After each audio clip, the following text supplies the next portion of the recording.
الحمد لله وحده وكفى وسلام على عباده الذين اصطفى أما بعد فأعوذ بالله من الشيطان الرجيم بسم الله الرحمن الرحيم ولقد كرمنا بني آدم آمنت بالله صدق الله العلي العظيم হিজরা জনগোষ্ঠীর উন্নয়নে ইসলামী বিধান।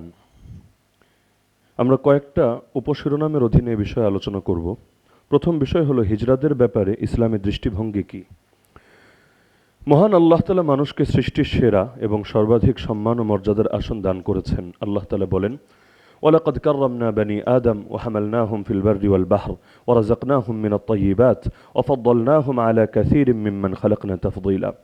আমি অবশ্যই আদম সন্তানদের মর্যাদা দান করেছি, স্থলে ও সমুদ্রে তাদের চলাচলের বাহন দিয়েছি এবং তাদের উত্তম জীবনোপকরণ দান করেছি। আর আমি অন্য যত কিছু সৃষ্টি করেছি তার অধিকাংশের উপরই তাদেরকে শ্রেষ্ঠত্ব দান করেছি। সূরা বনী ইসরাঈল আয়াত নম্বর ৭০। সুতরাং নারী পুরুষ আর হিজরা সকলেই আল্লাহ তাআলা সৃষ্টির সেরা জীব, কাজেই হিজরাদের ভিন্ন চোখে দেখার কোনো সুযোগ নেই। আল্লাহ বলেন, লাকাদ খালাকনাল ইনসানা ফি আহসানি তাকওয়িম। অবশ্যই আমি মানুষকে সৃষ্টি করেছি সর্বোত্তম গঠনে। সূরা ৩ আয়াত নম্বর ৪। ইসলাম কোনো ব্যক্তির প্রতি কোনো প্রকার বিরূপ মনোভাব পোষণ করে না, কাউকে সমাজের অপ্রয়োজনীয় উপাদান মনে করে না। আল্লাহ তাআলা ছোট বড়, সক্ষম অক্ষম, ধনী গরিব প্রতিটি মানুষের প্রতি নির্দিষ্ট দায়িত্ব অর্পণ করেছেন। যথাযথ দায়িত্ব পালনকারীরা আল্লাহ তাআলার অনুগত নেক বান্দা, তারাই আল্লাহ তাআলার নিকট প্রকৃত মর্যাদাবান। মানব মর্যাদার মানদণ্ড ও প্রকৃত মাপকাঠি কোনো বংশ, গোত্র, অঞ্চল, বর্ণ, ভাষা, সৌন্দর্য, সুস্থতা আর নারী পুরুষের তারতম্যের ভিত্তিতে নিরূপণ হয় না। এ মর্যাদার একমাত্র মাপকাঠি হলো তাকওয়া তথা আল্লাহ ভীতি। এ প্রসঙ্গে আল্লাহ তাআলা ইরশাদ করেন, ইয়া আইয়ুহান নাস ইন্না খালাকনাকুম মিন যাকারিন ওয়া উনসা ওয়া জাআলনাকুম শুউবান ওয়া ক্বাবাইলা লিতাআরাফু ইন্না আকরামাকুম ইনদাল্লাহি আতকাকুম ইন্নাল্লাহা আলীমুন খাবীর। হে মানব সম্প্রদায়, আমি তোমাদেরকে এক পুরুষ ও এক নারী থেকে সৃষ্টি করেছি এবং তোমাদেরকে বিভিন্ন জাতি ও গোত্রে বিভক্ত করেছি যাতে তোমরা পরস্পরে পরিচিত হও। নিশ্চয়ই আল্লাহ তাআলার নিকট সেই সর্বাধিক মর্যাদাবান যে সর্বাধিক পরহেজগার তথা আল্লাহ ভীরু। নিশ্চয়ই আল্লাহ তাআলা সর্বজ্ঞ, সর্ববিষয়ে সম্যক অবগত। সূরা হুজুরাত আয়াত ১৩। রাসূলুল্লাহ সাল্লাল্লাহু আলাইহি ওয়াসাল্লাম বলেন, ইন্নাল্লাহা লা ইয়ানজুরু ইলা সুওয়ারিকুম ওয়া আমওয়ালিকুম ওয়ালাকিন ইয়ানজুরু ইলা কুলুবিকুম ওয়া আমালিকুম। আল্লাহ তাআলা তোমাদের বাহ্যিক আকার আকৃতি এবং সহায় সম্পত্তির প্রতি লক্ষ্য করেন না, বরং তিনি লক্ষ্য করেন তোমাদের অন্তর এবং আমলের প্রতি। সহিহ মুসলিম হাদিস নম্বর 2564। সুতরাং যে যত বেশি তাকওয়াবান আল্লাহ তাআলা তাকে তত বেশি ভালোবাসেন। এই মাপকাঠির মাধ্যমে তিনি মানুষের মধ্য থেকে ভেদাভেদ দূর করে দিয়েছেন এবং সকলকে বিশেষ মর্যাদায় ভূষিত করেছেন। সুতরাং ইসলামী মূল্যবোধ ও সুমহান আদর্শের আলোকে এটাই প্রমাণিত হয়, লিঙ্গ প্রতিবন্ধীদের এ পরিমাণ সম্মান ও মর্যাদা রয়েছে যে পরিমাণ সম্মান ও মর্যাদা রয়েছে একজন সুস্থ স্বাভাবিক সাধারণ মানুষের। এমনকি ইসলামী শরিয়ার দৃষ্টিতে একজন মুমিন আল্লাহ ভীরু হিজড়া শত সহস্র অবিশ্বাসী, পাপিষ্ঠ ও অবাধ্য নরনারী থেকে উত্তম। মহান আল্লাহ সর্বশক্তিমান, তিনি যা ইচ্ছা যেভাবে ইচ্ছা সৃষ্টি করেন। এক্ষেত্রে তিনি স্বাধীন নিরঙ্কুশ ইচ্ছা শক্তির অধিকারী। মহান আল্লাহ কোরআন মাজিদে ঘোষণা করেন, লিল্লাহি মুলকুস সামাওয়াতি ওয়াল আরদ ইয়াখলুকু মা ইয়াশা। আকাশসমূহ পৃথিবীর রাজত্ব তারই, তিনি যা ইচ্ছা সৃষ্টি করেন। সূরা শূরা আয়াত নম্বর ৪৯। তিনি আরও বলেন, হুয়াল্লাযী ইউসাউয়িরুকুম ফিল আরহামি কাইফা ইয়াশা লা ইলাহা ইল্লা হুয়াল আজিজুল হাকীম। তিনি মহান সত্তা, মাতৃগর্ভে যেভাবে ইচ্ছা তোমাদেরকে আকৃতি গঠন করেন, তিনি প্রবল পরাক্রমশালী, প্রজ্ঞাময়। সূরা আলে ইমরান আয়াত ৬। তিনি যেমন সুস্থ স্বাভাবিক সুন্দর সৃষ্টি করতে সক্ষম, তেমনি এর ব্যতিক্রমও সৃষ্টি করতে সক্ষম। লা ইউসআলু আম্মা ইয়াফআলু। তিনি যা কিছু করেন এ ব্যাপারে তাকে কোনো প্রশ্ন করা যায় না। সূরা আম্বিয়া আয়াত ২৩। তিনি বান্দাকে বিভিন্ন উপায়ে পরীক্ষা করেন। কাউকে সুস্থ ও স্বাভাবিক আকৃতিতে সৃষ্টি করে কৃতজ্ঞতার পরীক্ষা নেন, আর কাউকে অসুস্থ অস্বাভাবিক আকৃতিতে সৃষ্টি করে সবরের পরীক্ষা নেন। ওয়ানাবলুকুম বিশাররি ওয়াল খাইরি ফিতনা। আমি তোমাদেরকে মন্দ ও ভালো উভয়টি দিয়ে এবং উভয় অবস্থায় ফেলে পরীক্ষা করি। সূরা আম্বিয়া আয়াত ৩৫। আল্লাযী খালাকাল মাউতা ওয়াল হায়াতা লিয়াবলুয়াকুম আইয়ুকুম আহসানু আমালা। তিনি জীবন ও মৃত্যু সৃষ্টি করেছেন যাতে তিনি দেখতে পান তোমাদের মাঝে কর্মে কে উত্তম। সূরা মুলক আয়াত ২। জগতের এক বৈচিত্র্যময় সৃষ্টি লিঙ্গ প্রতিবন্ধী বা হিজড়া। তারা সুস্থ স্বাভাবিক মানুষের মতো সমমর্যাদার অধিকারী মানব। সুতরাং তাদের প্রতি কোনো প্রকার বৈষম্য করা যাবে না, তাদেরকে তাদের প্রাপ্য মর্যাদা অধিকার দিতে হবে। দ্বিতীয় উপশিরোনাম, হিজড়ারাও সমাজের অংশ। সমগ্র মুসলিম সমাজ একটি দেহের সাথে তুলনীয় এবং প্রত্যেকের প্রতি দায়িত্ব অধিকারের বন্ধনে আবদ্ধ। ইসলামী সমাজ একটি একক ইউনিট তথা এক উম্মা। এখানে মানুষ পারস্পরিক সংহতি ও সমতার ভিত্তিতে বসবাস করে। এখানে একজনের সুখে সবাই আনন্দিত হয়, ঠিক তেমনি একজনের দুঃখ বেদনায় সবাই দুঃখিত ও ব্যথিত হয়। রাসূলুল্লাহ সাল্লাল্লাহু আলাইহি ওয়াসাল্লাম উম্মাহকে নির্দেশনায় দিয়ে গিয়েছেন। তিনি বলেন, তারাল মুমিনিনা ফি তারাহুমিহিম ওয়া তাওয়াদ্দিহিম ওয়া তাআতুফিহিম কামাসালিল জাসাদ ইযা ইশতাকা উদওয়ান তাদাআ লাহু সাইরু জাসাদিহি বিসসাহরি ওয়াল হুম্মা। তুমি মুমিনদেরকে পরস্পর দয়া, ভালোবাসা ও সহানুভূতি প্রদর্শনে একটি দেহের মতো দেখতে পাবে। দেহের একটি অঙ্গ যখন রোগাক্রান্ত হয় তখন শরীরের সমস্ত অঙ্গ প্রত্যঙ্গ রাত জাগে এবং জ্বরে অংশ নেয়। সহিহ বুখারী হাদিস 6011। আল্লাহ রসুল সাল্লাল্লাহু আলাইহি ওয়াসাল্লাম আরও বলেন, লা ইউমিনু আহাদুকুম হাত্তা ইউহিব্বা লিআখিহি মা ইউহিব্বু লিনাফসিহি। তোমাদের কেউ প্রকৃত মুমিন হতে পারবে না যতক্ষণ না সে অপর ভাইয়ের জন্য তা পছন্দ করবে যা নিজের জন্য পছন্দ করে। সহিহ বুখারী হাদিস 13। সুতরাং হিজরা যদি মুসলিম সন্তান হয় তাহলে সে আর আমি তো অভিন্ন অঙ্গ। তাকে তুচ্ছতাচ্ছিল্য বা অপমান করা মানে নিজেকে লাঞ্ছিত করা। আর যদি অমুসলিমও হয় তাহলে মানুষ হিসাবে তার সম্মান রক্ষা করা প্রত্যেকের দায়িত্ব। দয়া ও অনুগ্রহের মাধ্যমে ইসলামের প্রতি তাকে আহ্বান করা আমার কর্তব্য। শুধু হিজরাই নয়, যে কোনো মানুষের সাথে দুর্ব্যবহার করা, খারাপ মন্তব্য করা কিংবা তিরস্কার করা ইসলামের দৃষ্টিতে জঘন্য অন্যায় ও মারাত্মক গুনাহের কাজ। এ প্রসঙ্গে মহান রব্বুল আলামিন ঘোষণা করেছেন, হে মুমিনগণ, কেউ যেন অন্য কাউকে উপহাস না করে, কেননা সে উপহাসকারী অপেক্ষা উত্তম হতে পারে, এবং কোনো নারী অপর নারীকেও যেন উপহাস না করে, কেননা সে উপহাসকারিণী অপেক্ষা শ্রেষ্ঠ হতে পারে। তোমরা একে অপরের প্রতি দোষারোপ করো না এবং একে অপরকে মন্দ নামে ঢেকো না। ঈমান আনার পর মন্দ নামে ডাকা বড় গুনাহ। যারা এহেন কাজ থেকে তওবা না করে তারাই জালেম। সূরা হুজুরাত আয়াত 11। যে কোনো মুসলমানকে গালি দেয়া যেমন অন্যায় ও গুনাহ, হিজড়াদেরকেও বিনা অপরাধে গালি দেয়া বা মন্দ বলাও তেমন অন্যায় ও গুনাহ। কোনো মুসলমানকে তুচ্ছতাচ্ছিল্য করা যেমন পাপ, হিজড়াদেরকে তুচ্ছ জ্ঞান করা এর চেয়ে কোনো অংশে ছোট পাপ নয়। কারণ তাদের এই দুর্বলতার কারণে তাদের প্রতি ঠাট্টা বিদ্রুপ করার অর্থ হলো আল্লাহ তাআলা সৃষ্টিকে নিয়ে হাসি ঠাট্টা করা, তার সৃষ্টিকে হাসি তামাশার বিষয় বানানো। সর্বোপরি এটা আল্লাহ তাআলার প্রতি অভিযোগ এবং অনুযোগ আরোপ করা শামিল। তাই ইসলামী শরিয়া দৃষ্টিতে এটা খুবই গর্হিত অন্যায় কাজ। আল্লাহ তাআলা ইরশাদ করেন, ওয়াল্লাযীনা ইউযুনাল মুমিনিনা ওয়াল মুমিনাতি বিগাইরি মাকতাসাবু ফাকাদ ইহতামালু বুহতানা ওয়া ইসমান মুবিনা। যারা বিনা অপরাধে মুমিন নরনারীকে কষ্ট দেয়। এখানে যদিও নরনারী শব্দ ব্যবহার করা হয়েছে, কথাটা ব্যাপক, কারণ হিজরা তারাও কোনো না কোনো এক ক্যাটাগরির মধ্যেই পড়বে, যেটা আমাদের বিস্তারিত আলোচনার মধ্যে আসবে। তারা মিথ্যা অপবাদ, যারা বিনা অপরাধে কষ্ট দেয় তারা মিথ্যা অপবাদ ও প্রকাশ্যে পাপের বোঝা বহন করে। সূরা আহজাব আয়াত 58। এ প্রসঙ্গে রাসূলুল্লাহ সাল্লাল্লাহু আলাইহি ওয়াসাল্লাম ইরশাদ করেন, তোমরা দোষ তালাশ করো না, একে অন্যের পেছনে গোয়েন্দাগিরি করো না, পরস্পর হিংসা পোষণ করো না, একে অন্যের প্রতি বিদ্বেষ ভাব পোষণ করো না এবং পরস্পর বিরোধে লিপ্ত হয়েও না। তোমরা সবাই আল্লাহর বান্দা, ভাই ভাই হয়ে যাও। সহিহ বুখারী হাদিস 6064। আজ আমাদের সমাজে যারা লিঙ্গ প্রতিবন্ধী তারা তো আমাদেরই কারো না কারো পরিবারের সদস্য, কারো ভাই বোন, কারো সন্তান। তাই তাদের সাথে খারাপ আচরণ করা এটা শুধু অনৈসলামিকই নয়, সম্পূর্ণ অমানবিকও বটে। কোনো পরিবারে হিজরা শিশু জন্ম নিলে শুধু শিশুটিই নয়, গোটা পরিবারই তুচ্ছ-তাচ্ছিল্য আর বিদ্রূপের শিকার হয়। কেমন যেন শিশুটি পাপ নিয়ে পৃথিবীতে এসেছে। রাসূলুল্লাহ সাল্লাল্লাহু আলাইহি ওয়াসাল্লাম বলেন, বিহাসবি ইমরিইম মিনাশ শার আন ইয়াহকিরা আখাহুল মুসলিমা। কোনো মানুষ নিকৃষ্ট হওয়ার জন্য এতটুকুই যথেষ্ট, সে তার অপর ভাইকে তুচ্ছ জ্ঞান করবে। সহিহ মুসলিম হাদিস 2564। কিন্তু বর্তমান সমাজ ব্যবস্থায় দুর্বল ও অসহায় হিজরা শ্রেণী নানা নিগ্রহের শিকার, অথচ সামাজিক সদস্য মানব সন্তান হিসাবে প্রত্যেকেরই রয়েছে সমান অধিকার।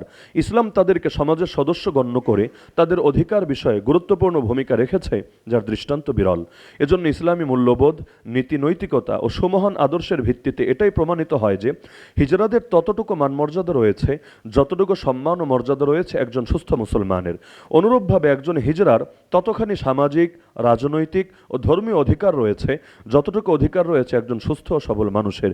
ইসলামের ইতিহাসের দিকে দৃষ্টিপাত করলে হিজরাদের মর্যাদা অধিকার সুস্পষ্টরূপে প্রতিভাত হয়। প্রখ্যাত মুহাদ্দিস আতাউল্লাহ মুসলি রহমতুল্লাহ আলী সহ অনেকেই হিজরা হয়েও জ্ঞানের আকাশে ধ্রুবতারায় পরিণত হয়েছিলেন। তৃতীয় শিরোনাম, হিজরার পরিচয়। শরিয়ার পরিভাষায়, কারণ ইসলামী আলোচনা করতে গেলে ইসলামের দৃষ্টিতে সংজ্ঞা এবং পরিচয় নির্ধারণ করা অত্যন্ত গুরুত্বপূর্ণ। শরিয়ার পরিভাষায় হিজরা বলা হয় যার পুংলিঙ্গ স্ত্রীলিঙ্গ উভয়টি রয়েছে, অথবা এর কোনোটিই নেই, শুধু প্রস্রাবের জন্য একটিমাত্র ছিদ্রপথ রয়েছে।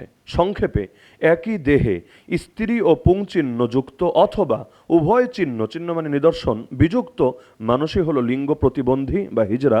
ফতোয়া শামী 5 নম্বর খণ্ড 464 নম্বর পৃষ্ঠা। হিজড়াদের শ্রেণীবিন্যাস: 1 পুরুষ শ্রেণী, 2 নারী শ্রেণী, 3 তৃতীয় শ্রেণী। 1 যে সকল হিজড়ার মধ্যে দাড়ি গোঁফ গজানো, নারী সহবাসে সক্ষমতা ও স্বপ্নদোষ জাতীয় নরচিহ্ন প্রকাশিত হয় তারা পুরুষ শ্রেণীভুক্ত হিজড়া। 2 যে সকল হিজড়ার মধ্যে স্তন, ঋতুস্রাব, সহবাসের উপযোগিতা, গর্ভ সঞ্চার হওয়া ইত্যকার নারী চিহ্ন প্রকাশিত হয় তারা নারী শ্রেণীভুক্ত হিজড়া। এসব কিছু তো প্রাপ্তবয়স্ক হওয়ার পরের কথা, শৈশবেও তাদের লিঙ্গ নির্ধারণ করা সম্ভব। যদি পুরুষ লিঙ্গ দ্বারা প্রস্রাব নির্গত হয় তাহলে সে পুরুষ, আর যদি নারী লিঙ্গ দ্বারা প্রস্রাব নির্গত হয় তাহলে সে নারী। যদি উভয়টি দ্বারাই প্রস্রাব নির্গত হয় তাহলে যেটা থেকে অগ্রে নির্গত হবে তার ভিত্তিতেই বিধান প্রযোজ্য হবে। 3 যে সকল হিজড়ার মাঝে নারী পুরুষের কোনো নিদর্শনই পরিলক্ষিত হয় না অথবা উভয় ধরনের নিদর্শনই সমানভাবে পরিলক্ষিত হয় তারা তৃতীয় শ্রেণীভুক্ত হিজড়া। ইসলামী আইনের ভাষায় তাদেরকে খুনসায়ে মুশকিলা তথা জটিল হিজড়া বা প্রকৃত হিজড়া নামে অভিহিত করা হয়। বৈজ্ঞানিক ও মনস্তাত্ত্বিক দিক থেকে তাদেরকে সাধারণত হার্মফ্রোডাইট বা ইন্টারসেক্স হিসাবে চিহ্নিত করা হয়। সোজা বাংলায় উভয় লিঙ্গ। তাদের আবার 2 ভাগে ভাগ করা হয়: প্রকৃত উভলিঙ্গত্ব এবং অপ্রকৃত উভলিঙ্গত্ব। তবে বাস্তবে প্রকৃত হিজড়ার সংখ্যা খুবই কম। যেসব হিজড়া পুরুষ শ্রেণীভুক্ত তাদের জন্য পুরুষের বিধান প্রযোজ্য, আর যেসব হিজড়া নারী শ্রেণীভুক্ত তাদের জন্য নারীদের বিধান প্রযোজ্য। জেনেটিক কারণে তাদের শারীরিক যে সমস্যা এর চিকিৎসা করিয়ে পুরুষের দেহে নারীত্বের যেসব নিদর্শন রয়েছে এবং নারীর দেহে পুরুষত্বের যে নিদর্শন রয়েছে তা দূর করে স্বাভাবিক মানুষের আকৃতি ধারণ করা শরিয়া দৃষ্টিতে বৈধ। পরবর্তী শিরোনাম: হিজড়া জনগোষ্ঠীর উন্নয়ন ইসলামের নির্দেশনা। ইসলামে প্রতিটি মানুষকে সম্মানের সাথে দেখার শিক্ষা দেওয়া হয়েছে এবং সমাজের প্রতিটি শ্রেণীর প্রতি ন্যায্যতা ও ন্যায়বিচার নিশ্চিত করার উপর গুরুত্ব দেওয়া হয়েছে। হিজড়া জনগোষ্ঠীর উন্নয়নের ক্ষেত্রে ইসলামী দৃষ্টিকোণ থেকে কিছু গুরুত্বপূর্ণ দিক নিচে তুলে ধরা হলো। 1 মানবীয় মর্যাদা ও সমানাধিকার। কোরআনী ভিত্তি। কোরআন মানবীয় মর্যাদার প্রতি গুরুত্বারোপ করে। আল্লাহ বলেন, ওয়ালাকাদ কাররামনা বানি আদম, আমি নিশ্চয়ই আদম সন্তানকে সম্মানিত করেছি। সূরা বনী ইসরাঈল আয়াত 70। অতএব লিঙ্গ পরিচয় যাই হোক না কেন প্রতিটি মানুষ, প্রতিটি আদম সন্তান সম্মান পাওয়ার অধিকার রাখে। হাদিসেও বলা হয়েছে, আন্নাসু কুল্লুহুম বানু আদম ওয়া আদমু খুলিকা মিন তুরাব। সকল মানুষ, কথাটা ব্যাপক, সকল মানুষ আদমের সন্তান, আর আদম আলাইহিস সালামকে মাটি থেকে সৃষ্টি করা হয়েছে। সহিহ বুখারী ও মুসলিম। সুতরাং হিজড়া জনগোষ্ঠী মুসলিম উম্মার অংশ হিসেবে কোরআনের নির্দেশনা অনুসারে বিদ্রূপ ও অপমান থেকে সুরক্ষা পাওয়ার যোগ্য। সূরা আল হুজুরাত আয়াত 11-র আলোকে, এবং ধর্মীয় ও সামাজিক অধিকারের সমান দাবিদার, কারণ আল্লাহ তাআলা সমতার আদেশ দিয়েছেন কোরআনে, ইন্নাল্লাহা ইয়া'মুরু বিল আদল। 2 সামাজিক কল্যাণ ও আর্থিক অধিকার। যাকাত ও সদকা। দরিদ্র হিজড়া ব্যক্তি যারা, তারা কোরআনের নির্ধারিত জাকাত গ্রহণের হকদার। সূরা তাওবার 60 নম্বর আয়াতে জাকাতের যে 8টা খাত বলা হয়েছে এর মধ্যে 1 এবং 2 নম্বর খাত হলো ফুকারা এবং মাসাকিন, দরিদ্র এবং নিঃস্ব। তো কোনো হিজড়াও যদি দরিদ্র হয় বা নিঃস্ব হয় তাহলে অবশ্যই সে জাকাত ও সদকা পাওয়ার হকদার। উপার্জনের অধিকার। ইসলাম বৈধ কর্মসংস্থানের প্রতি গুরুত্ব দেয়। সূরা কাসাস আয়াত 77। হিজড়াদের জন্য কর্মসংস্থানের সুযোগ সৃষ্টি করা শরিয়ার অর্থনৈতিক ন্যায় বিচারের নীতির সঙ্গে সামঞ্জস্যপূর্ণ। তলাবুল হালালি ওয়াজিবুন আলা কুল্লি মুসলিম। হালাল জীবিকা অন্বেষণ প্রত্যেক মুসলিমের উপর আবশ্যক। তাবারানী আওসাত হাদিস নম্বর 8610। ইসলাম বৈধ উপায়ে জীবিকা নির্বাহের উপর গুরুত্ব দেয় এবং হারাম উপার্জন নিষিদ্ধ করে। হিজড়া জনগোষ্ঠীর অনেককে সমাজ বৈধ কর্মসংস্থানের সুযোগ না দেওয়ায় তারা অনেক সময় বাধ্য হয়ে অনৈতিক পেশায় জড়িয়ে পড়ে। কারণ আমাদের দেশে এখন এই ট্যাবুও ভাঙেনি, সামাজিক সচেতনতাও গড়ে ওঠেনি, এবং রাষ্ট্রের যে দায়িত্ব তারাও যথাযথভাবে এখনও সেটা নিশ্চিত করতে পারেনি। ইসলামী বিধান অনুসারে তাদের জন্য সম্মানজনক কাজের সুযোগ তৈরি করা জরুরি। 3 আইনগত ও উত্তরাধিকার সংক্রান্ত অধিকার। বাংলাদেশে সাধারণত হিজড়াদেরকে উত্তরাধিকার থেকে অধিকাংশ বা বলতে গেলে প্রায় সব ক্ষেত্রেই বঞ্চিত করা হয়, তাদেরকে সমাজ থেকে যেহেতু বিচ্ছিন্ন রাখা হয়। খুনসা সংক্রান্ত বিধান। শাস্ত্রীয় ফিক অনুযায়ী খুনসা তথা হিজড়া, যেটাকে আমরা লিঙ্গ প্রতিবন্ধীও বলতে পারি, উত্তরাধিকারের ক্ষেত্রে শারীরিক বৈশিষ্ট্যের ভিত্তিতে অংশ পায়। তাদের লিঙ্গ নির্ধারণের ভিত্তিতে উত্তরাধিকার নির্ধারিত হবে। ইসলামী বিধানের দিক থেকে হিজড়া 3 ধরনের হয়ে থাকে। 1 পুরুষ হিজরা, যাদের মধ্যে পুরুষ হওয়ার প্রবণতাই প্রবল, যেমন পুরুষাঙ্গ আছে, দাড়ি গোফ আছে, স্বপ্নদোষ হয়, যৌন মিলনের সক্ষমতা আছে, ইত্যাদি ইত্যাদি। এ শ্রেণীর মানুষ নারীসুলভ কিছু লক্ষণ দেখা গেলেও পুরুষে গণ্য করা হবে। সুতরাং শরিয়ার বিধান পালন এবং আইনগত ও উত্তরাধিকার সংক্রান্ত ক্ষেত্রে পুরুষদের সব কিছু তাদের জন্য প্রযোজ্য হবে এবং চিকিৎসার মাধ্যমে নারীত্বের ছাপও দূর করা যাবে। 2. নারী হিজরা, যাদের মধ্যে নারী হওয়ার আলামতি প্রবল, যেমন তাদের ঋতুস্রাব হয়, স্তন থাকে, গর্ভে সন্তান আসে ইত্যাদি। এদের মধ্যে পুরুষসুলভ কোনো আলামত দেখা গেলেও প্রবলতার বিবেচনায় তারা নারী হিসেবেই গণ্য হবে। সুতরাং শরিয়ার বিধান পালনের ক্ষেত্রে, এমনকি উত্তরাধিকার এবং অন্যান্য ক্ষেত্রে নারীদের সবকিছু তাদের জন্য প্রযোজ্য হবে।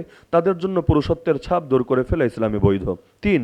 জটিল হিজরা অর্থাৎ খুনসায়ে মুশকিলা, যাদের সুনির্দিষ্টভাবে পুরুষ বা নারীর কোনো একটি শ্রেণীতে ফেলা যায় না, তাদের মধ্যে উভয় ধরনের লক্ষণই সমানভাবে দেখা যায়। এক্ষেত্রে সর্বোচ্চ সতর্কতা অবলম্বন করার কথা বলেন আলেমগণ। যেমন এবাদত পালনের ক্ষেত্রে তারা নারীদের মতো এবাদত সম্পাদন করতে হয়, হজের সময় নারীদের মতো এহরাম পড়তে হয়, তাদের উপর জুমা ফরজ হয় না, গাইরে মাহরাম পুরুষদের সঙ্গে পর্দা করতে হয় ইত্যাদি। আল মাবসুত লিল ইমাম আস-সারাখসি।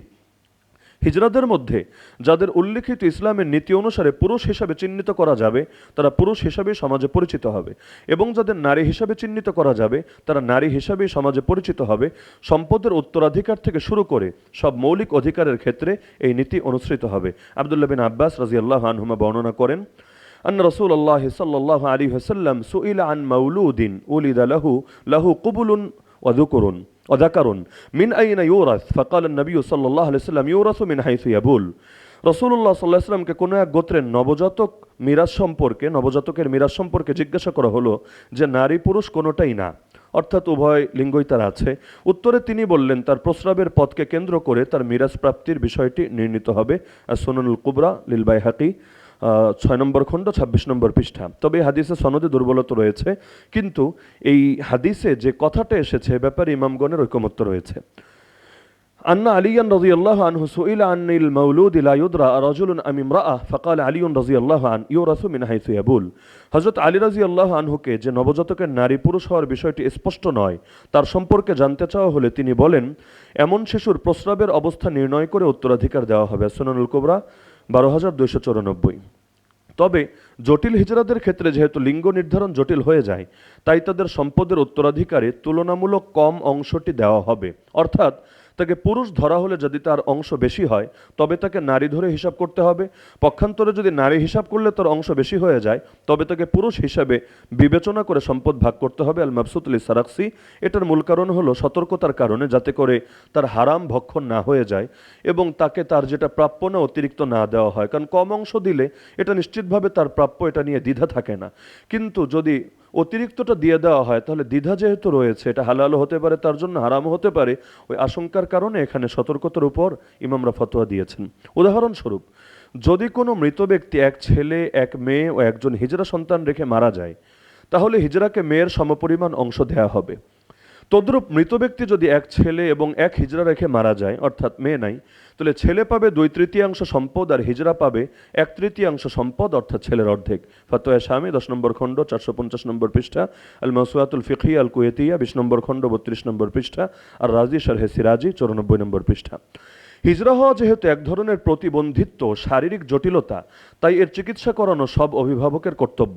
কারণ সন্তান যেমনই হোক তাদের মধ্যে কোনো ভেদাভেদ করা ইসলামে বৈধ নয়। রাসূলুল্লাহ সাল্লাল্লাহু আলাইহি ওয়াসাল্লাম ইরশাদ করেন, ইত্তাকুল্লাহ ওয়া আদিলু ফি আওলাদিকুম, তোমরা আল্লাহকে ভয় করো এবং সন্তানদের মধ্যে সমতা বজায় রাখো। সহিহ বুখারী ও মুসলিম। বিশেষ করে এই শ্রেণীর মানুষের চিকিৎসা করিয়ে তাদের মূলধারায় যুক্ত করা, বিশেষ ভাতার ব্যবস্থা করা এবং অন্য প্রতিবন্ধীদের মতো সুযোগ সুবিধা নিশ্চিত করা রাষ্ট্রের দায়িত্ব। 4. ক্ষতির হাত থেকে সুরক্ষা, শারীরিক নিরাপত্তা। শরিয়া নির্যাতন ও জুলুম নিষিদ্ধ করেছে। সূরা আল মাইদা আয়াত 32। হিজরাদের হয়রানি ও নির্যাতনের হাত থেকে সুরক্ষিত রাখা ইসলামের আদেশ, যেহেতু এটা আয়াতের ব্যাপকতার অন্তর্ভুক্ত। সামাজিক অপমান, কোরআন অপবাদ প্রদান নিষিদ্ধ করেছে। সূরা নূর আয়াত 23 এবং সম্মানজনক কথোপকথন বজায় রাখার নির্দেশ দিয়েছে। সূরা হুজরাত আয়াত 11। 5. বিবাহ ও পারিবারিক জীবন। ইসলামী বিবাহ সাধারণত পুরুষ ও নারীর মধ্যে সম্পাদিত হয়। যদি হিজরা ব্যক্তির লিঙ্গ সুস্পষ্ট হয় তবে তারা স্বাভাবিকভাবে ইসলামী বিবাহ বন্ধনে আবদ্ধ হতে পারেন। তবে যদি লিঙ্গ অনির্ধারিত থাকে তবে এক্ষেত্রে শরিয়ার কিছু স্বতন্ত্র নীতি আছে। সুতরাং এ ব্যাপারে শরিয়ার বিশেষজ্ঞদের পরামর্শ নিয়ে সিদ্ধান্ত নেওয়া উচিত, বিশেষত যেখানে বিশেষজ্ঞদের কথার আলোকে এবং মেডিকেল সায়েন্সের বিশেষজ্ঞ যারা আছেন তারাও যখন এ ব্যাপারে ব্যর্থ হয়ে যাবেন, কোনোভাবেই তার জেন্ডার চিহ্নিত করতে পারবেন না এবং কোনো ক্যাটাগরিতে তাকে ফেলতে পারবেন না, না মেল না ফিমেল, সেই ক্ষেত্রে তাকে বিয়ের অনুমতি দেওয়া হবে না যতক্ষণ না পর্যন্ত তার লিঙ্গ নির্ধারণ করা যায়। না হলে কার সাথে বিয়ে দিবে? আশঙ্কা আছে সমকামিতার দরজা খুলে যেতে পারে, কারণ তাকে মেয়ে ধরে বিয়ে দিলে মেয়ের আলামত যেহেতু সুনিশ্চিত না, তাহলে সে তো ছেলেও হতে পারে, আবার ছেলে ধরে বিয়ে দিলে তাহলে সে তো মেয়েও হতে পারে। উভয় আশঙ্কা যেহেতু আছে, তাহলে আশঙ্কার কারণে এখানে তার ব্যাপারে বিয়েটা মওকুফ থাকবে যতক্ষণ না তার লিঙ্গটা সুস্পষ্ট হবে। এটা ইসলামী শরিয়ার শাস্ত্রজ্ঞ যারা আছেন এবং মেডিকেল সায়েন্সের অভিজ্ঞ ব্যক্তি যারা আছেন তারা এটা নির্ধারণ করবেন। বিকল্প সহায়তা: যদি বিবাহ সম্ভব না হয় তবে সম্প্রদায়ের দায়িত্ব হলো সামাজিক বন্ধন ও সহায়তার মাধ্যমে তাদের মানসিক ও আর্থিক নিরাপত্তা নিশ্চিত করা। 6. শিক্ষা ও স্বাস্থ্যসেবা। শিক্ষা: হাদিসে বর্ণিত আছে, তলাবুল ইলমি ফারিয়াদাতুন আলা কুল্লি মুসলিম, প্রত্যেক মুসলিমের উপর জ্ঞান অর্থাৎ ইসলামের মৌলিক জ্ঞান অর্জন করা ফরজ। সুনান ইবনে মাজাহ হাদিস নম্বর 224। হিজরা ব্যক্তিদের জন্য শিক্ষা নিশ্চিত করা ইসলামের মৌলিক আদর্শের অন্তর্ভুক্ত। তাছাড়া পর্যাপ্ত পরিমাণ ধর্মীয় জ্ঞান না থাকলে নৈতিকতা ও মনুষ্যত্বের সবক শিখবে কিভাবে, নিজের ঈমান রক্ষা করে শরিয়া প্র্যাকটিসই বা করবে কিভাবে? কারণ আগে জানতে হয়, পরে মানতে হয়। যদি নাই জানে, মানবে সে কিভাবে? স্বাস্থ্যসেবা: শরিয়া হিফজুন নাফস জীবন সংরক্ষণ নীতির উপর ভিত্তি করে স্বাস্থ্যসেবা প্রাপ্তির অধিকার নিশ্চিত করে, যার মধ্যে মানসিক স্বাস্থ্যসেবা অন্তর্ভুক্ত। কারণ মাকাসিদে শরিয়া যে কয়েকটা আছে এর মধ্যে অন্যতমই হলো হিফজুন নাফস, মানুষের প্রাণ এটা রক্ষা করার ব্যাপারে সর্বোচ্চ গুরুত্ব আরোপ করতে হবে। 7. সাংস্কৃতিক ও ধর্মীয় অন্তর্ভুক্তি। ঐতিহাসিক প্রসঙ্গ: মোগল আমলে ও সুফি ঐতিহ্যে হিজরা ব্যক্তিরা গুরুত্বপূর্ণ সামাজিক ভূমিকা পালন করতেন। সেই ঐতিহ্য পুনরুজ্জীবিত করা গ্রহণযোগ্যতা বৃদ্ধিতে সহায়ক হতে পারে। ধর্মীয় দায়িত্ব সচেতনতা: ইসলামে প্রতিটি মুসলিমের জন্য নামাজ, রোজা, হজ, যাকাত ইত্যাদি পালন বাধ্যতামূলক। হিজরা ব্যক্তিদেরও এই ইবাদত পালনের সমান অধিকার রয়েছে এবং সমাজকে তাদের জন্য ধর্মীয় পরিবেশ তৈরি করতে হবে। ইমাম ও ইসলামী চিন্তাবিদরা লেখনীয় বক্তৃতার মাধ্যমে হিজরা জনগোষ্ঠীর অধিকারের পক্ষে কথা বলতে পারেন। তবে হ্যাঁ, তারা কিভাবে ইবাদত বন্দেগী করবে, নামাজ পড়লে তাদের কাতারটা কাদের সাথে হবে এবং পুরুষ হিজরা, নারী হিজরা এবং জটিল হিজরা তাদের কার ক্ষেত্রে বিষয়টা কেমন হবে, এটা শাস্ত্রীয় আলোচনার মধ্যে, ফতোয়ার গ্রন্থাদির মধ্যে বিস্তারিত আলোচনা আছে। যেহেতু প্রাসঙ্গিক না, এজন্য আমরা এই পয়েন্টগুলো এখানে লম্বা করে আলোচনায় আনিনি। 8. অন্যায় বৈষম্যের বিরোধিতা। ইসলাম জুলুম ও বৈষম্যকে কঠোরভাবে নিষিদ্ধ করেছে। রাসূলুল্লাহ সাল্লাল্লাহু আলাইহি ওয়াসাল্লাম বলেছেন, তোমাদের মধ্যে কেউ যেন অন্যের উপর জুলুম না করে। সহিহ মুসলিম। অতএব হিজরা জনগোষ্ঠীর প্রতি অন্যায় আচরণ, অবহেলা বা বৈষম্য ইসলামী শিক্ষা পরিপন্থী নয়। সামাজিক স্বীকৃতি ও দায়িত্ব। রাসূলুল্লাহ সাল্লাল্লাহু আলাইহি ওয়াসাল্লাম সর্বদা সমাজের প্রান্তিক জনগোষ্ঠীর প্রতি সহানুভূতি দেখিয়েছেন। হিজরা জনগোষ্ঠীর প্রতি করুণা নয়, বরং ন্যায় বিচার ও সমান অধিকারের ভিত্তিতে সমাজ গঠন করা ইসলামের আদর্শ। 10. আইন ও নীতি। মুসলিম সংখ্যাগরিষ্ঠ দেশগুলো শরিয়া নীতির সঙ্গে সামঞ্জস্য রেখে বৈষম্য বিরোধী আইন প্রণয়ন করতে পারে হিজরাদের ক্ষেত্রে। এক্ষেত্রে আমি সরকারের প্রতিও দুইটা বিষয়ে দৃষ্টি আকর্ষণ করব। এক হলো যে আইনগুলো করা হবে, আইন করা তো অবশ্যই গুরুত্বপূর্ণ। বিশেষ করে এই বৈষম্যমুক্ত বাংলাদেশে আমরা এটাই আশা করি সকলের ক্ষেত্রেই বৈষম্যমুক্ত আইন প্রযোজ্য হবে এবং সবাইকেই সমতার ভিত্তিতে একই ধরনের অভিন্ন দৃষ্টিতে দেখা হবে। কিন্তু আমাদের সরকারের প্রতি এটা বিনীত আহ্বান থাকবে যে হিজরাদের বিষয়টা যেহেতু জটিল এবং এক্ষেত্রে ইসলামের সুনির্দিষ্ট কিছু নীতিমালা, কিছু বিধিবিধান রয়েছে, সুতরাং তারা পলিসি মেকিংয়ের ক্ষেত্রে, আইন কানুন করার ক্ষেত্রে তারা অবশ্যই যাতে ইসলামিক স্কলার যারা আছে, ধর্মীয় বিদ্বান যারা আছেন, বিশেষজ্ঞ যারা আছেন, তাদেরকেও তারা সেই পলিসি মেকারদের অন্তর্ভুক্ত রাখেন এবং তাদের সাথে পরামর্শ করে তাদের প্রস্তাবনার, সুনির্দিষ্ট প্রস্তাবনার ভিত্তিতেই তারা যাতে আইন করেন। না হলে হতে পারে, আল্লাহ না করুন, হতে পারে যেমন কিছু করা হলো যার জন্য দেশে একটা অস্থিতিকর পরিস্থিতি তৈরি হলো, অনেকের ভেতর ক্ষোভ সঞ্চার হলো। তো আমরা চাই তাদের অধিকারটা এমন পন্থায় বাস্তবায়িত হোক যেটা আল্লাহ কর্তৃক অনুমোদিত, রাসূল কর্তৃক অনুমোদিত। আর ইসলামের চাইতে অধিক সাম্য, অধিক শান্তি দ্বিতীয় কেউ নিশ্চিত করতে পারবে না। সুতরাং আমাদের দুটো আহ্বান, এক হলো শরিয়া আইনের সাথে সামঞ্জস্য রেখে দ্রুততম সময়ে বৈষম্য বিরোধী আইন এই হিজরাদের ক্ষেত্রেও নিশ্চিত করা দরকার এবং এক্ষেত্রে অবশ্যই ইসলামিক স্কলার যারা রয়েছেন তাদেরকে পলিসি মেকারদের অন্তর্ভুক্ত রাখা দরকার। এবং আমি আশা রাখি আজকের প্রোগ্রামটাও যেহেতু এ ধরনের একটা স্বপ্ন এবং লক্ষ্যকে সামনে রেখে, আমি আশা রাখি অবশ্যই সরকার বিষয়টা সুবিবেচনা আনবেন এবং তারা পলিসি মেকিংয়ের ক্ষেত্রে ওলামায়ে কেরাম এবং যারা ইসলামিক স্কলার আছেন তাদেরকে দূরে রেখে তারা কোনো কিছু করবেন না। আরও কয়েকটি সুনির্দিষ্ট প্রস্তাবনা। সবচেয়ে উল্লেখযোগ্য ভূমিকা রাখতে হবে পিতামাতাকে। হিজরা সন্তান জন্ম নিলে বিদ্যমান সমাজের বাস্তবতার কারণে পিতামাতা প্রচণ্ড লজ্জাবোধ করে, বিশেষ করে যখন একটা প্রাইমারি লেভেলে যাওয়ার পর তাদের চলাফেরা, আচরণ, উচ্চারণ অনেক কিছুর মধ্যে ভিন্নতা আসে এবং সমাজে তাদেরকে বিভিন্নভাবে হেয় করা হয়, লজ্জা দেওয়া হয়। তো একটা এই ট্যাবুর কারণে পিতামাতাও তারা অনেকটা নিজেদেরকে তুচ্ছ মনে করে সমাজের কাছে, এবং তখন দেখা যায় ধীরে ধীরে বাচ্চাগুলো ফ্যামিলি থেকে, সমাজ থেকে আলাদা হয়ে যায়, তারা ডেরায় চলে যায়। আর সৎসঙ্গে স্বর্গবাস, অসৎ সঙ্গে সর্বনাশ। সেই অসৎ সঙ্গ এবং ওই দুষ্ট পরিবেশের কারণে ধীরে ধীরে তাদের ভেতরও বিভিন্ন ঝামেলা এসে ঢুকতে থাকে। পিতামাতাকে বুঝতে হবে হিজরা সন্তান জন্ম হওয়ার ভেতর লজ্জার কোনো কারণ নেই, বরং লজ্জাবোধ করা এক ধরনের জাহেলিয়াত, চরম অজ্ঞতা। প্রাক ইসলামী যুগের লোকেরা কন্যা সন্তান জন্মালেও লজ্জাবোধ করত। ইসলামী শিক্ষার আলো যাদের অন্তরে পৌঁছায়নি তাদের কাছে আজও পর্যন্ত এটা লজ্জার বিষয়। কিন্তু এই লজ্জা তো প্রশংসনীয় কোনো বিষয় নয় এবং একে প্রশ্রয় দেওয়া উচিত নয়। তেমনি হিজরা সন্তান জন্ম নেওয়াটাও কোনো লজ্জার বিষয় নয়, বরং এ সন্তান তাদের প্রেম ভালোবাসার ফসল। এটা তাদের জন্য আল্লাহ তাআলার দান, তার নির্বাচন ও পরীক্ষা। তার এ দানকে সন্তুষ্টির সাথে গ্রহণ করতে হবে এবং এ পরীক্ষা উত্তীর্ণ হতে হবে। বস্তুত নিখুঁত হোক আর খুদযুক্ত হোক, যে কোনো পুত্র বা কন্যা সন্তান এক প্রকার পরীক্ষা। আল্লাহ তাআলা দেখতে চান পিতামাতা তার দানকে কিভাবে গ্রহণ করছে এবং কিভাবে তাকে গড়ে তুলছে। আল্লাহ প্রদত্ত সন্তানকে আল্লাহর বান্দারূপে গড়ে তোলার মধ্যেই পরীক্ষার কৃতকার্যতা নিহিত। সন্তানকে আল্লাহর বান্দারূপে যদি গড়ে তোলা সাধনা করা না হয়, তবে তা হবে পরীক্ষায় অকৃতকার্যতা। একথা যেমন পুত্র কন্যা সন্তানের ক্ষেত্রে প্রযোজ্য, তেমনি প্রযোজ্য হিজরা সন্তানের ক্ষেত্রেও। কাজেই কোন লিঙ্গের সন্তান সেটা বড় কথা নয়, তার পরিচর্যা কেমন করা হচ্ছে সেটাই আসল কথা। হাদিসে আছে, ইত্তাকুল্লাহ ওয়া আদিলু ফি আওলাদিকুম, তোমরা আল্লাহকে ভয় করো এবং সন্তানদের মধ্যে সমতা করো। এখানে কথাটা ব্যাপক, সন্তান যেই হোক, পুরুষই হোক, নারী হোক, হিজড়াই হোক। সহিহ মুসলিম হাদিস নম্বর 1623। কোনো পিতামাতা যদি এই দৃষ্টিকোণ থেকে তার হিজরা সন্তানকে গ্রহণ করে এবং এভাবে তার পেছনে মেহনত করে, তাহলে তারা আখিরাতের পুরস্কার তো পাবেনই, দুনিয়াতেও এ সন্তানের মাধ্যমে তাদের মুখ উজ্জ্বল হওয়ার সম্ভাবনা রয়েছে।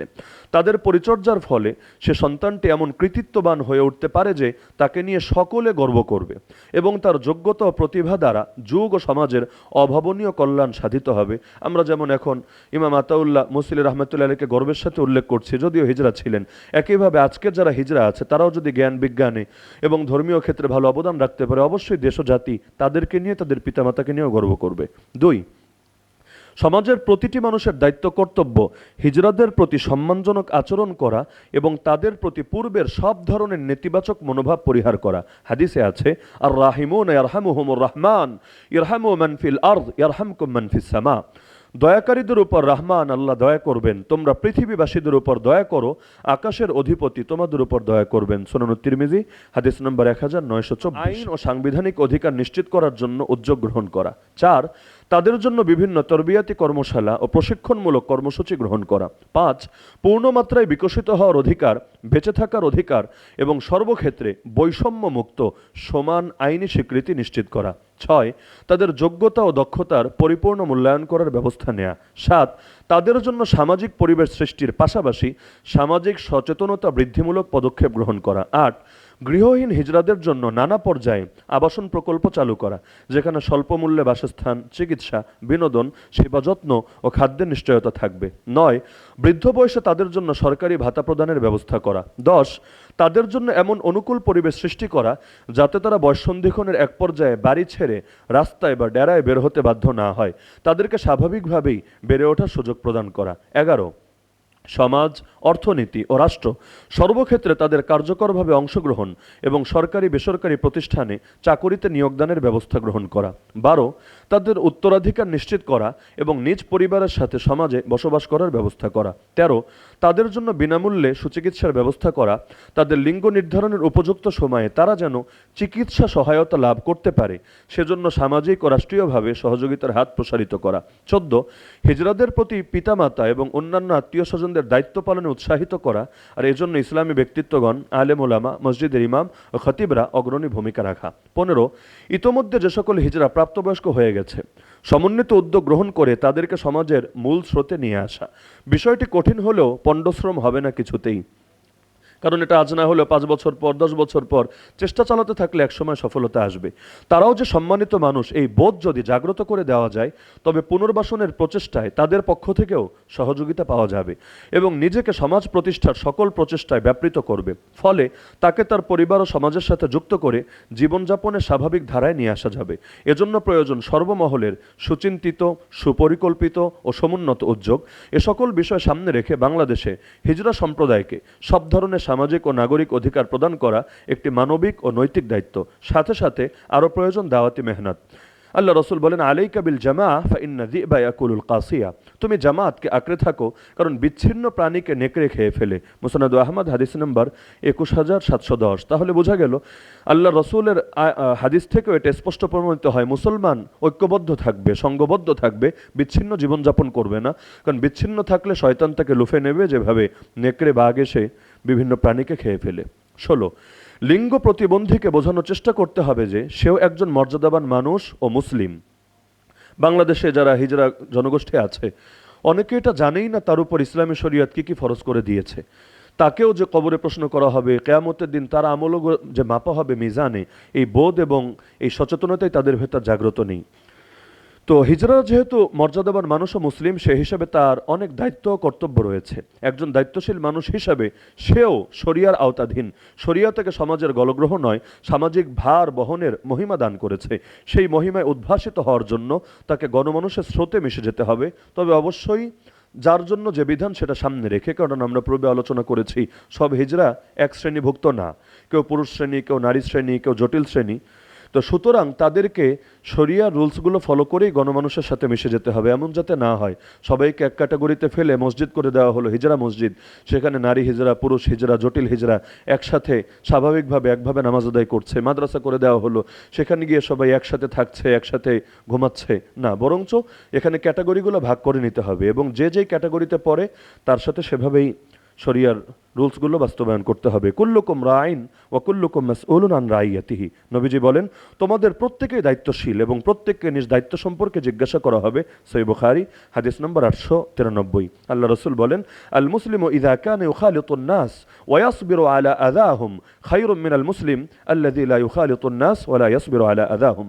মুসলিম ব্যক্তি যখন মানুষের সঙ্গে মেশে ও তাদের দেওয়া কষ্টের উপর ধৈর্য ধারণ করে, সে ওই মুসলিমের চেয়ে উত্তম যে মানুষের সঙ্গে মেশে না, অর্থাৎ সমাজবদ্ধ জীবন যাপন করে না এবং তাদের দেওয়া কষ্টের উপর ধৈর্য ধারণ করে না। সুনান তিরমিজি হাদিস নম্বর 2507, সুনান ইবনে মাজাহ হাদিস নম্বর 4032। শেষ কথা, মূলত ইসলামী দৃষ্টিভঙ্গি অনুসারে মানবীয় মর্যাদার মানদণ্ড কোনো বংশ, গোত্র, বর্ণ, ভাষা, সুস্থতা, সৌন্দর্য আর নারী পুরুষের তারতম্যের ভিত্তিতে নিরূপণ হয় না। একমাত্র তাকওয়া ও খোদাভীরুতাই এ মর্যাদার মাপকাঠি। অপরের প্রয়োজন পূরণ আর অধিকার অর্জনের প্রতি ইসলাম শুধু দিক নির্দেশনা দিয়ে ক্ষান্ত হয়নি, এ ব্যাপারে যথেষ্ট উৎসাহ এবং প্রেরণাও দিয়েছে। ইসলাম সক্ষম ব্যক্তিকে অক্ষম ব্যক্তি স্নেহ, মমতা, শ্রদ্ধা, ভালোবাসা আর সর্বপ্রকার সাহায্য সহযোগিতার ব্যাপারে দায়িত্ব প্রদান করেছে। এর দ্বারা শুধুমাত্র সৃষ্টিজীবের প্রতি মমতা প্রদর্শন হয় না, এতে রয়েছে বান্দার ইহকাল এবং পরকালীন মহাসফলতা। সর্বোপরি রাব্বুল আলামিনের সন্তুষ্টি এবং নৈকট্য অর্জন। তার সাথে বান্দার তৈরি হয় সুসম্পর্কের সেতুবন্ধন, যা প্রতিটি মুমিন মুসলমানের জীবনের একমাত্র চাওয়া পাওয়া। বর্তমানে হিজড়াদেরকে পরিবার, সমাজ ও রাষ্ট্র যেভাবে অবজ্ঞা আর উপেক্ষা করছে, ইসলাম তা কখনোই সমর্থন করে না। সমাজের একজন সদস্য হিসাবে, রাষ্ট্রের একজন নাগরিক হিসাবে, সর্বোপরি একজন মানুষ হিসাবে সব ধরনের অধিকার প্রাপ্তির ক্ষেত্রে ইসলাম ধর্ম একজন হিজড়াকে পরিপূর্ণ অধিকার দিয়েছে। পারিবারিক এবং সামাজিকভাবে তাদেরকে এক ঘরে এবং ছিন্নমূল করে রাখা ইসলামী দৃষ্টিকোণ থেকে খুবই গর্হিত নিন্দনীয় কাজ। আজ সভ্য সমাজে কোনো লোক যদি মানবিক মানমর্যাদার সাথে সমাজের আরও 10 জনের সাথে মিলেমিশে থাকে, তাহলে সব রকম সামাজিক সুবিধা তার জন্য অবারিত থাকে এবং দৈহিক, চৈত্তিক, তাত্ত্বিক সর্বপ্রকার ভালো মন্দে তাদের সাথে তার ভাগাভাগি লেনদেন থাকে। কিন্তু তা সত্ত্বেও সে যদি কোনো কারণে বিপদগামী হয়ে যায়, তবে দায়িত্ববোধ সম্পন্ন ব্যক্তিরা তার সে বিপদগামিতার দায় সম্পূর্ণ তার একার উপর ছেড়ে দিয়ে নিশ্চিন্ত বসে থাকতে পারে না এবং থাকেও না। মাদক বিরোধী আন্দোলন সহ অপর সামাজিক আন্দোলন সমূহই এর জ্বলন্ত এবং চাক্ষুষ প্রমাণ। হিজড়াদের তো এরকম কোনো সুবিধাই নেই, তারা সর্বতোভাবে অবহেলিত ও সুবিধা বঞ্চিত। এ অবস্থায় বিপথগামিতাই তাদের অনিবার্য পরিণতি হওয়ার কথা এবং সঙ্গত কারণেই তার সবটা দায় সমাজপতিদের উপরই বর্তায়।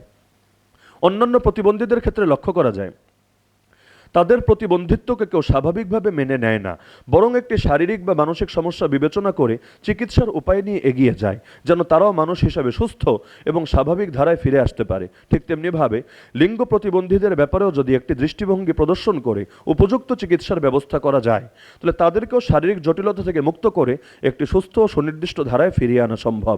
এবং এটা কার্যকর করা গেলে এমনিও তো বাংলাদেশে হিজরার পরিমাণ খুবই কম, এবং যা আছে এর 20 ভাগের 1 ভাগও থাকবে না ইনশাআল্লাহ, কারণ তাদের অধিকাংশই আমরা আগে আলোচনা করেছি হয়তো পুরুষ হিজরা না হলে নারী হিজরা, জটিল হিজরা খুবই কম। তাহলে পুরুষ এবং নারী হিজরার চিকিৎসা যদি নিশ্চিত করা যায়, তারা খুব সহজেই মূলধারায় এবং তারা স্বাভাবিক মানুষের সাথে মিশে যেতে পারবে। অল্প কিছু যারা জটিল হিজরা থাকবে তাদেরকেও ধীরে ধীরে তাদের জন্য সুব্যবস্থা করা যাবে। কিন্তু এই চিকিৎসার ব্যবস্থা না থাকার কারণে ধীরে ধীরে বাড়ছে, এবং সমাজে যেহেতু অপরাধের একটা পরিবেশ তৈরি হয়ে গিয়েছে আমাদের অবহেলিত উদাসীনতার কারণে, কেউ কেউ দেখা যাচ্ছে অপরাধ প্রবণ হয়ে বাস্তবে হিজরা না হয়েও রাস্তাঘাটে গিয়ে তাদের মতো বেশ ধারণ করে বিভিন্ন ধরনের অপরাধে জড়িয়ে যাচ্ছে, যে ব্যাপারে আইন শৃঙ্খলা বাহিনীও কোনো অ্যাকশনে যেতে পারছে না, কারণ এখানে একটা বিবেকবোধের ব্যাপার, লজ্জাবোধের ব্যাপার, অনেক কিছু জড়িয়ে গিয়েছে। এজন্য আমাদেরকে মূল থেকে কাজ করতে হবে, বিশেষ করে চিকিৎসার ব্যাপারটায় বিশেষ ফোকাস দিতে হবে।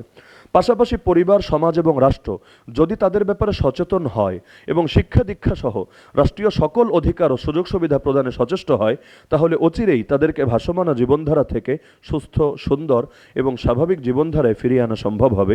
তাই সমাজের প্রতিটি সচেতন নাগরিক, বিশেষত হাক্কানি আলেম ওলামা, ছাত্র, মসজিদের ইমাম, খতিব, সমাজের গণ্যমান্য ব্যক্তিবর্গ সহ প্রতিটি মানুষের দায়িত্ব ও কর্তব্য হলো হিজড়াদের ব্যাপারে ইসলামী মূল্যবোধের আলোকে ইতিবাচক দৃষ্টিভঙ্গি পোষণ করা, তাদের সকল অধিকার আদায়ের প্রতি জনসচেতনতা সৃষ্টি করা, দলমত নির্বিশেষে সর্বসাধারণের মাঝে হিজড়া সম্পর্কে ইসলামী দৃষ্টিভঙ্গি এবং সঠিক অবস্থান তুলে ধরা।